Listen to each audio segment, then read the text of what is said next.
Hello friends, welcome back to Titan Academy. In this session, we will going to discuss the paper discussion of GATE 2020.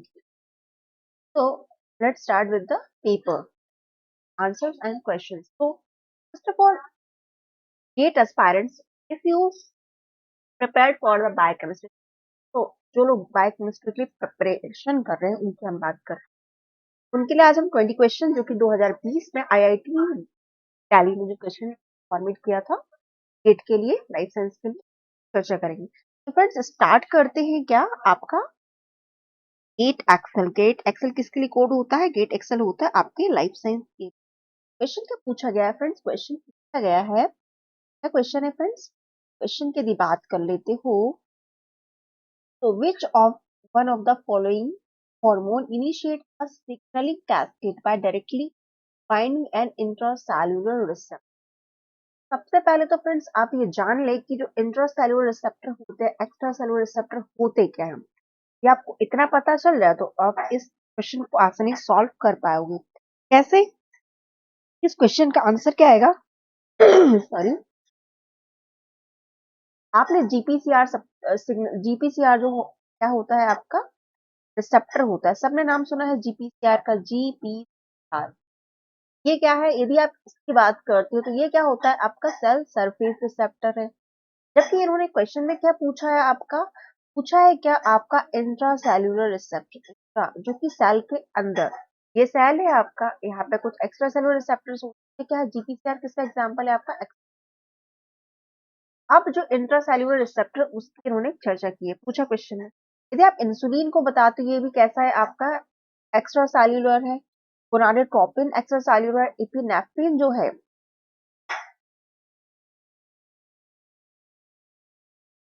ये कैसा है? ये epinephrine भी कैसा है आपका? Extra cellular. अब आप बचा क्या आपका? प्रोजेस्टेरोन।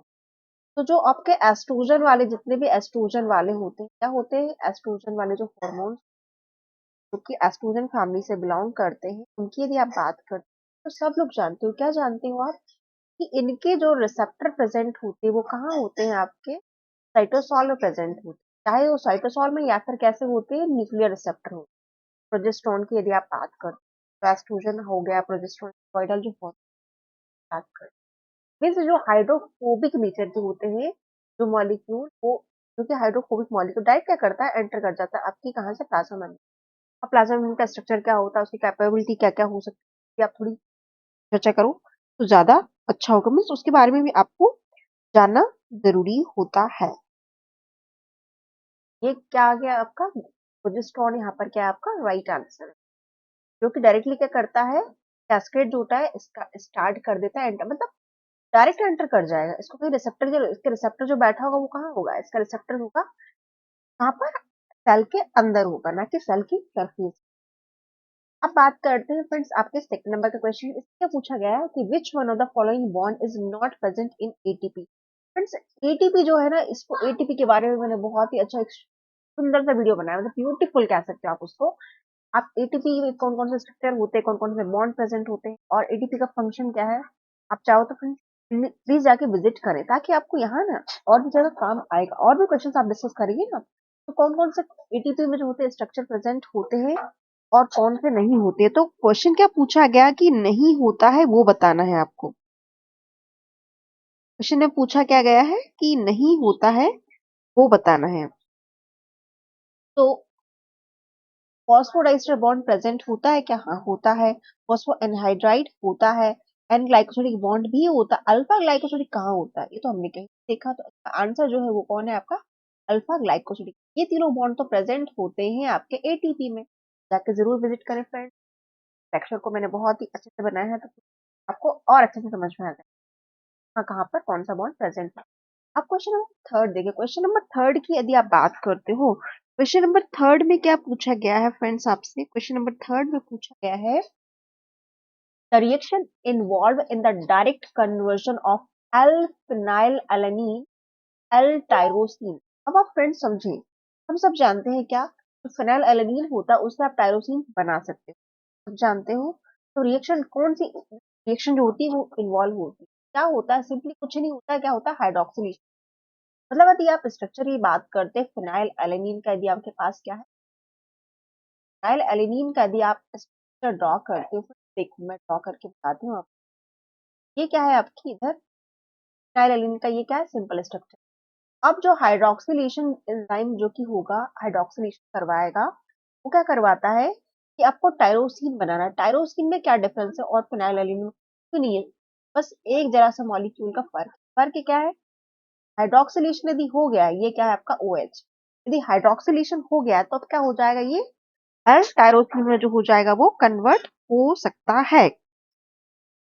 आंसर क्या आएगा यहाँ पर? हाइड्रोक्सिलेशन यदि हो जाता है तो आपका एल फिनाइल एलेनिन जो होता है वो एल टायरोसिन में कन्वर्ट हो सकता है।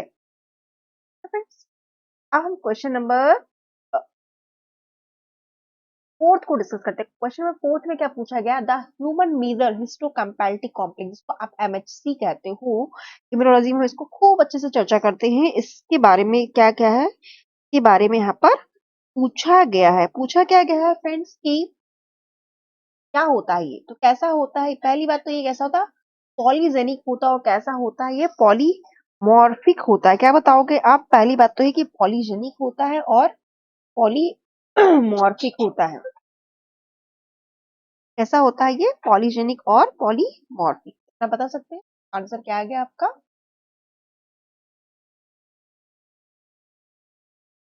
मोनोजेनिक नहीं होता फ्रेंड, ध्यान में बस रखना कि पॉलीजेनिक होता है और पॉलीमॉर्फिक होता है। पॉलीमॉर्फिक क्या होता है उसके लिए तो आपको थोड़ा और डिटेल में स्टडी करनी पड़ेगी फ्रेंड्स। अब क्वेश्चन नंबर 5 को डिस्कस करते हैं। क्वेश्चन नंबर 5 में क्या पूछा गया है? हरगोविंद खुराना के बारे में पूछा है and Marshall Greenberg elucidate the genetic code by using a cell-free protein synthesizing system. It was found that poly U and poly C result in the synthesis of the poly L-phenylalanine और poly L-proline respectively। इस तरीके से क्या हो गया कि जो आपका फिनाइल एलेनिन है पॉली यू में प्रेजेंट है और फिनाइल और जो आपका एल प्रोलीन है उसमें क्या प्रेजेंट है? आपके पॉली सी प्रेजेंट है। तो बताना क्या है कि किस बेस्ड पर उन्होंने ये बताया, किस बेस्ड पर उन्होंने हरबिंद खुराना और जो नेरिनबर्ग साइंटिस्ट उसी बीच क्या क्या बताएंगे फ्रेंड्स? यहाँ पर आप क्या बताना चाहोगे? यदि आप क्वेश्चन की बात करते हो तो यहाँ पर क्या होता है आपका जो देखा जाए तो सही, क्या बोला आपने? Poly you. तो पॉली यू कहाँ दे रखा है? एक तो यहाँ दे रखा है और कहाँ दे रखा है? यहाँ भी पॉली यू बता रखा है। लेकिन पॉली यू किसके लिए? आपके फिनाइलएलेनिन के लिए बताना है तो पॉली यू हो गया। और पॉली सी किसके लिए बताना है? आपके प्रोलीन के लिए। ये आपका पॉली सी प्रेजेंट यहाँ भी है फ्रेंड, पॉली सी, बट बताना क्या था? किसके रिस्पेक्ट में बताना था? पॉली यू किसके लिए था? फिनाइलएलेनिन के। और पॉली सी किसके लिए? एल प्रोलीन के लिए था। तो आसानी से क्या कर सकते हैं? इस क्वेश्चन को अटेम्प्ट कर सकते हो। ऐसे क्वेश्चन बहुत ही इजी होते हैं। अब क्वेश्चन नंबर 6 की यदि बात करें तो क्वेश्चन नंबर 6 में क्या पूछा गया है फ्रेंड्स? क्वेश्चन नंबर 6 में पूछा गया है कि binding of an antibody to its cognate antigen does not involve, क्या इन्वॉल्व उसमें नहीं होता है? सब लोग जानते हैं क्या इलेक्ट्रोस्टैटिक फोर्स होते हैं उसमें। मतलब क्या होता है? ये जो तीनों जो नन कोवलेंट, बस इतना ध्यान में रखना, क्या होता है? नन कोवलेंट इंटरेक्शन एंटीजन और एंटीबॉडी के कॉम्प्लेक्स में बनता है। कोवलेंट बॉन्ड यदि बन गया तो फिर क्या इंटैक्ट हो जाएगी आपकी एंटीबॉडी और हमेशा बाइंडेड फॉर्म में रही किससे? आपके एंटीजन से। बट क्या होता है यहाँ पर ध्यान में रखना है कि क्या इन्वॉल्व नहीं होते? आपके कोवलेंट बॉन्ड जो होते हैं वो इन्वॉल्व नहीं। नॉन कोवलेंट जितने भी बॉन्ड्स है वो सारे क्या होते हैं? पार्टिसिपेट करते हैं।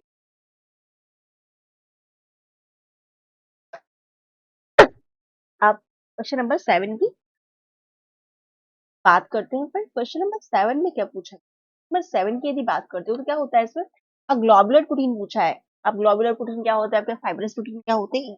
यदि इन चीजों को जानना है तो आप प्लीज विजिट करें हमारे यूट्यूब चैनल पर। और भी बहुत सारे वीडियोस हैं अवेलेबल है जो कि आपकी क्या कह सकते हैं नॉलेज को और बेहतर बनाने के लिए, ठीक है फ्रेंड, ताकि आपका नॉलेज और बेहतर हो पाए। बात करते हैं क्या ग्लोबुलर प्रोटीन का पूछा है। इसका उसका वेट कितना? 50 kd यदि exist as a mixture of monomer के फॉर्म में प्रेजेंट है एंड इन डाइमर।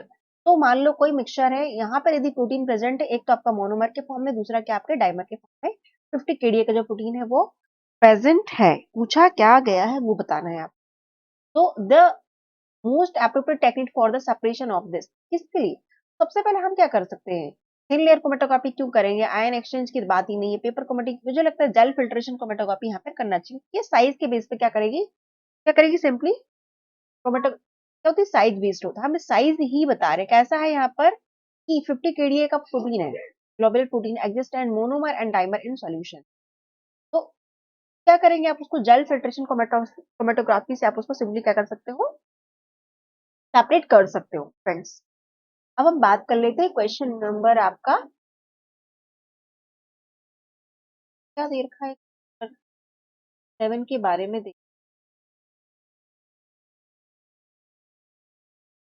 क्या दे रखा है इन्होंने, the most appropriate technique for the separation of these two form of protein is choose the correct order of molecule corresponding to their ability to diffuse across a lipid bilayer. Okay, lipid bilayer का इन्होंने पूछा है question. तो क्या पूछा गया है, आपकी जो लिपिड बायलेयर है, क्या आपको आपकी जो लिपिड बायलेयर है हमारे पास क्या है 50 kDa का क्या है प्रोटीन है और मोनोमेरिक फॉर्म में भी और डाइमेरिक फॉर्म में। बताना क्या है फ्रेंड्स, आपको बताना क्या है, आपको ये बताना है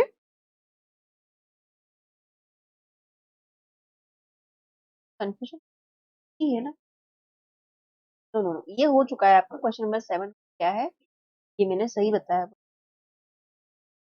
अब क्वेश्चन नंबर 8 की बात करें, क्वेश्चन नंबर 8 में क्या पूछा गया है, choose the correct order of molecule according to their ability to diffuse across a plasma bilayer और लिपिड बायलेयर जो भी आपको है। तो क्या बताना है आपको, ऑर्डर बताना है। ऑर्डर की यदि बात करते हो क्या आएगा यहाँ पर, सबसे पहले तो गैशियस जो मॉलिक्यूल होते हैं वो आसानी से क्या कर सकते हैं क्रॉस, तो गैशियस मॉलिक्यूल कहाँ दे रखा है, दो जगह दे रखा है। फिर यदि आप बात करते हो क्या, उसके बाद यदि आप बात करते हो तो दो जगह, इसको तो हम ग्लूकोज को नहीं कर पाएंगे, तो इसको इससे हमें कहते हैं H2O फिर ग्लूकोज फिर आरएनए। सबसे ज्यादा परमीबल किसके लिए है, ये सबसे ज्यादा मतलब डिफ्यूज कौन हो सकता है, CO2 फिर H2O फिर आपका ग्लूकोज है और लास्ट में क्या होना आता है आपका आरएनए। आप क्वेश्चन को फिगर आउट कर सकते हो, बहुत ही इजी क्वेश्चन है। क्वेश्चन नंबर 9 पूछा है क्या, हाँ question number, when one molecule glucose unit from glycogen gets converted to lactate in the muscle, the net number of ATP molecule produced is, तो आंसर आप मुझे बताएं क्या आना चाहिए फ्रेंड, आंसर क्या आना चाहिए, कितने एटीपी जो होते हैं वो बनते हैं, कितने एटीपी जो होते हैं वो बनते हैं, कैलकुलेट कीजिए फ्रेंड्स, थोड़ा वेट करते हैं हम, आप लोग कैलकुलेट करें।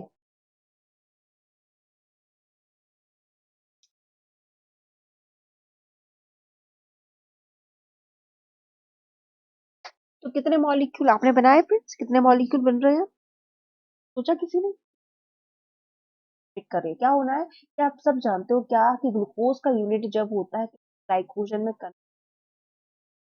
और converted to lactate in the muscle, सबसे पहले तो क्या किया इन्होंने, ग्लूकोज जो मॉलिक्यूल था उसको क्या करा, ग्लाइकोजन, ग्लाइकोजन के फॉर्म में था उसको वापस किस फॉर्म में लाया गया है, लैक्टेट। लैक्टेट के फॉर्म में यदि लाते हैं तो क्या होता है, कितने molecule of number of ATP molecule जो होते हैं वो जनरेट होते हैं, फ्री एटीपी मॉलिक्यूल जो होते हैं वो जनरेट होते हैं, कैसे होते हैं उसके लिए आपको सबसे पहले तो ग्लाइकोलिसिस का पाथवे पता होना चाहिए।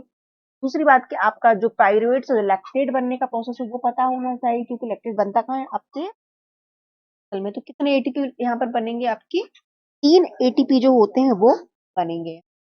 अब क्वेश्चन नंबर हम बात कर लेते हैं 10th की, 10th क्वेश्चन में क्या पूछा है, क्वेश्चन नंबर पूछा है 10th में, बहुत ही इजी क्वेश्चन है friends, consider that the 3 pKs of histidine, 3 pK value यहाँ पे दी है, 1.8 किसके लिए कार्बोक्सिल ग्रुप के लिए, 9.2 किसके लिए अमीनो ग्रुप के लिए, और pKr जो है वो 6.0 है।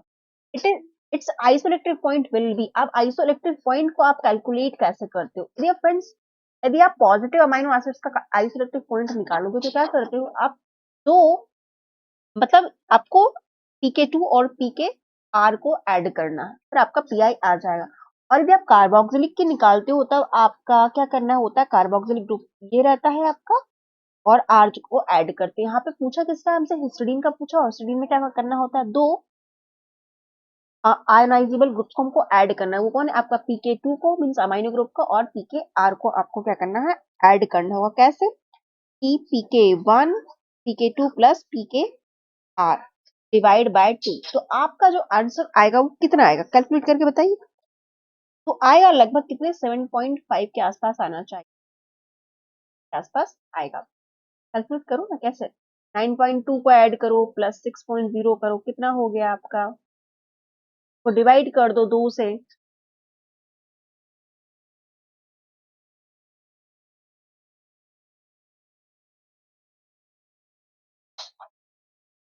3 से आप क्या कर सकते हो, आपको इतना पता होना चाहिए, नहीं पता है तो प्लीज जाके करके मेरा टाइट्रेशन वाला का देखे, पीके1 वाला कंसेप्ट देखे, ज्यूटर आयन क्या होता है वो भी देखे फ्रेंड्स। बहुत ही अच्छे से मैंने उसमें समझाया है कि आपको पीआई कैसे निकालना है, पीआई कैसे फाइंड आउट करना है फ्रेंड्स। अब क्वेश्चन नंबर 11 की बात करते हैं। क्वेश्चन 11 में क्या पूछा गया है कि one molecule of native protein उसका स्ट्रक्चर वो 3D conformation as it is and terminal analyze yield one molecule each of aspartate and valine. Therefore, the protein in its native state exist as किस form में वो exist करेगा। तो किस form का पूछा है इन्होंने, किस फॉर्म में एग्जिस्ट करेगा वो एग्जिस्ट करेगा किसमें, आपके हेट्रोडाइमर में। क्यों हेट्रोडाइमर में करेगा, रीजन सुनिए आप। पहला तो क्या आपका नेटिव प्रोटीन है एंड टर्मिनल जो analyse yield one molecule each of the aspartate and valine. Therefore the protein in its native state exist as heterodimer. Simple है, क्या है वो हेटेरोडाइमर की तरह एक्ट करेगा।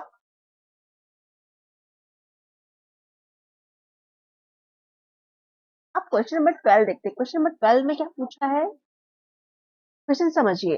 द प्रोस्थेटिक ग्रुप को factor involve in both 1 electron and 2 electron transfer in the mitochondrial electron transport chain. बताना है कि प्रोस्थेटिक ग्रुप या कोफैक्टर कौन सा है, जैसे कि आपका एनएडी है, हीम, ये सारे क्या है आपके प्रोस्थेटिक ग्रुप और कुछ कोफैक्टर्स हैं। तो बताना है क्या कि जिनमें एक इलेक्ट्रॉन और 2 इलेक्ट्रॉन जो होते हैं वो क्या होते हैं आपके माइटोकॉन्ड्रियल जो होती है ट्रांसपोर्ट होते हैं।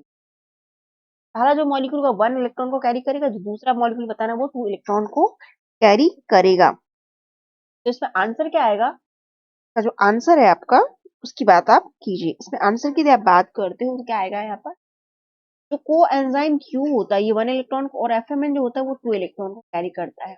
बाकी एनएडी हो गए हैं, एनएडी यहाँ ये सब क्या करते हैं, 2 इलेक्ट्रॉन को कैरी। आपको क्या बताना था कि 1 इलेक्ट्रॉन और 2 इलेक्ट्रॉन को कैरी कौन। आंसर क्या है, नंबर 12 का आंसर है, इसका आंसर हो जाएगा।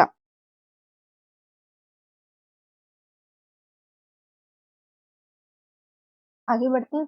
आगे क्या बताया, देखो आगे तो match the following, easy question मुझे यही लगता है।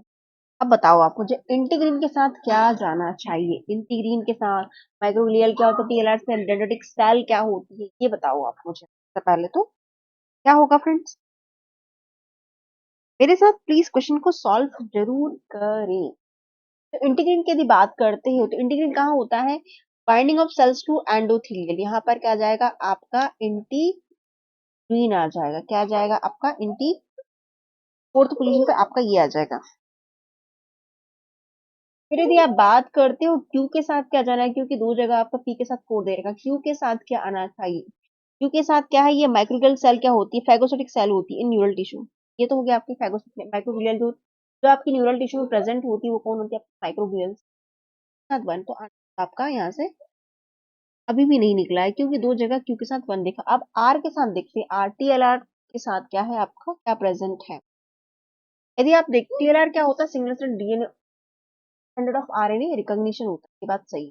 डेंड्रिटिक सेल क्या होती है, डेंड्रिटिक सेल की यदि आप बात करते हो तो वो कैसा होता है, डेंड्रिटिक सेल की यदि बात करते होता है एंटीजन प्रोसेसिंग करवाता है, जो ये क्या है, प्रोफेशनल एंटीजन प्रोसेसिंग सेल है बाय क्रॉस प्रेजेंटेशन। आंसर क्या है आपका, ऑप्शन बी का राइट आंसर। पूछा क्या है कि the correct combination of glycosidic linkage present in the glycogen is, glycogen में कौन सा प्रेजेंट होता है, अल्फा 1 4 एंड अल्फा 1 6 प्रेजेंट होता है। तो आंसर क्या निकला आपका, ऑप्शन नंबर ए। क्वेश्चन का क्या है, ऑप्शन नंबर ए जो है वो राइट आंसर है। आप क्वेश्चन नंबर 50 की बात कर, कि polypeptides are either biosynthesised on ribosome using an mRNA template or chemically synthesized by the Merrifield solid phase method. Okay, the correct direction of peptide synthesis are.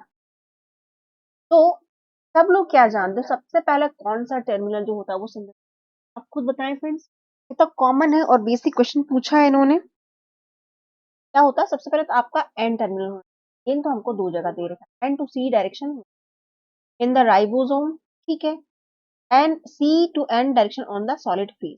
ये जो solid phase होता है dust क्या होता है, जस्ट क्या होता है, रिवर्स होता है।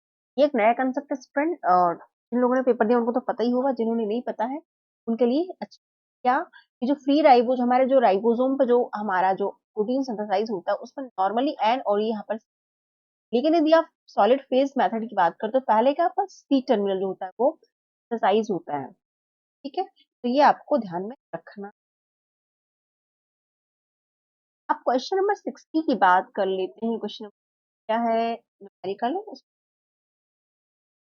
फॉस्फोरिक पीएच पूछा है यहाँ पर, ये तो आप आसानी से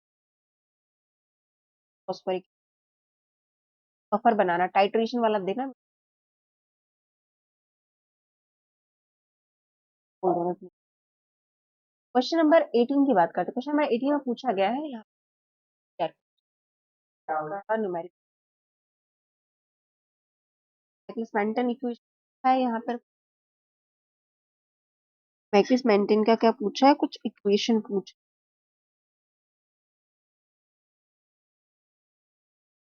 क्वेश्चन नंबर 20 की बात करें, क्वेश्चन 20 में क्या, enzyme glucose isomerase catalyse the interconversion of glucose and, जो आपका आइसोमरेज होता है क्या करवा रहा है, ये ग्लूकोज फ्रक्टोज और फ्रुक्टोज को ग्लूकोज का, ठीक है। पूछा क्या गया है, पूछा क्या गया है फिर, ये पूछा गया है कि delta G zero for the reaction is 0 kilocalorie per mole after adding glucose is isomerized to a 0.2 micromolar glucose solution and following the reaction to attain equilibrium. The final concentration of the fructose reaction will be, वो बताना है कितना होगा इसका mixture जो बनेगा उसमें, ये भी मुझे आप लोग, मैं नहीं बता, ठीक है। मैथमेटिकल कैलकुलेशन हो सके तो प्लीज इससे आप उसको प्रोसीड कर सकते हो फ्रेंड्स, और प्लीज कमेंट करें, करते हो